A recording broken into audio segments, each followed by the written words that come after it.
Le représentant de la RDC a demandé la parole pour une nouvelle déclaration. Je lui donne la parole. Merci beaucoup, Madame la Présidente. Je ne serai pas long, juste trois petits points. D'abord, dans sa déclaration, le représentant du Rwanda vous démontre qu'ils ont peur du génocide, ce qui est normal. Nous tous, nous avons peur du génocide. Mais ce génocide s'est perpétré au Rwanda entre les Rwandais. Je vous rappelle qu'en Rwanda, il n'y a que 2 tribus, si ce n'est pas 3. Nous, au Congo, nous en avons 450 et nous vivons ensemble. Le Rwanda ne peut pas prétendre venir au Congo régler des problèmes ethniques qui se posent chez eux au Rwanda. Les Tutsis s'opposent aux Hutus au Rwanda, alors que les Tutsis sont minoritaires, parce que le pouvoir au Rwanda est tenu par des Tutsis. Ils veulent dominer sur les Hutus. Vous ne ferez jamais cela au Congo. Les Tutsis congolais sont congolais, ils ne sont pas rwandais. Vous n'avez aucun droit de prétendre venir régler les problèmes des tribus au Congo en traversant les frontières. Nous ne vous le permettrons jamais. Donc, notez tout simplement que les problèmes des Tutsis congolais seront réglés au Congo par des Congolais à l'intérieur des territoires congolais. Restez chez vous. De deux, le représentant du Rwanda a peur de la rhétorique. Il parle de la rhétorique, il parle des discours, de menaces qui ont été proférés contre le Rwanda, qui prennent au sérieux.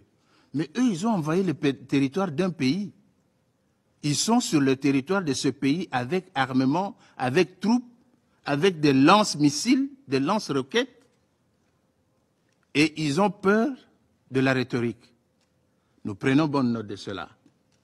Enlevez vos troupes de la RDC et vous n'aurez pas peur de la rhétorique.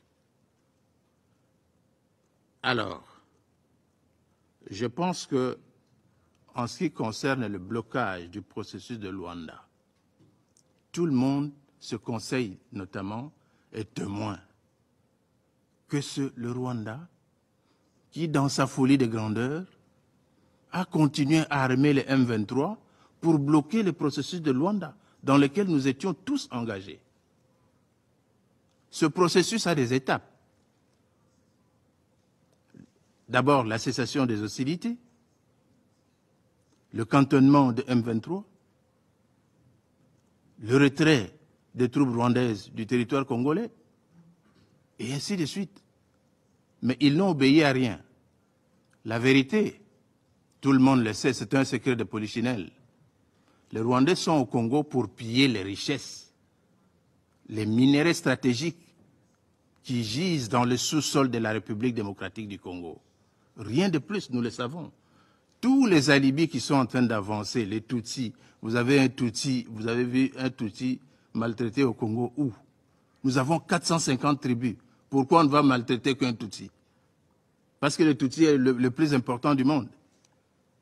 Mais pas du tout. Vous avez 2 tribus chez vous, vous ne savez pas les gérer, restez tranquille. Ne venez pas, ne croyez pas que vous allez transposer votre conflit Hutu-Tutsi au Congo. Au Congo, nous avons plus de 450 tribus. Nous avons des Nilotiques, nous avons des Bantous, nous avons des Pygmées, nous avons des Soudanais. Nous vivons tous ensemble en harmonie. Pourquoi il y aurait problème seulement avec les Tutsis? Donc, votre alibi pour venir exploiter les richesses de la RDC ne tient pas à la roue. C'est depuis 1996 que vous développez cet argumentaire. Ça ne tient pas la roue. Le Conseil est fatigué de vous entendre dire la même chose. Quittez le territoire congolais.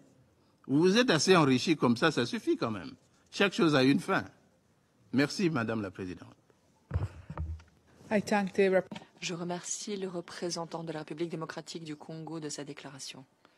Je n'ai plus d'autres noms d'intervenants sur ma liste. La séance est levée.